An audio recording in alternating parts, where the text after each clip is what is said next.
मैंने जब अपनी पिछली वीडियो में कहा था कि $1 3 रुपए के आसपास हो जाएगा 2030 तक पहुंचते पहुंचते, तो लोगों ने उसका बहुत मजाक बनाया, बहुत सारे कमेंट्स आए, लव कमेंट्स भी आए, हेट कमेंट्स भी आए।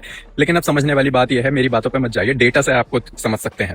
अभी इंडिया और जापान की मीटिंग हुई थी, और उससे पहले भी, और अब उसके बाद तो खासतौर पर स्पीड में आप देखिए कि इंडिया ने यूएस ट्रेजरीज डंप करनी शुरू कर दी हैं, और इंडिया पिछले लास्ट 6 साल में सबसे लोएस्ट पॉइंट पर है। $181 बिलियन की ही सिर्फ और सिर्फ हमारी होल्डिंग्स रह गई हैं। जापान का डेटा जाके देखिए, जापान दिन रात धड़ाधड़ सारी यूएस ट्रेजरीज बेच रहा है। Same for China.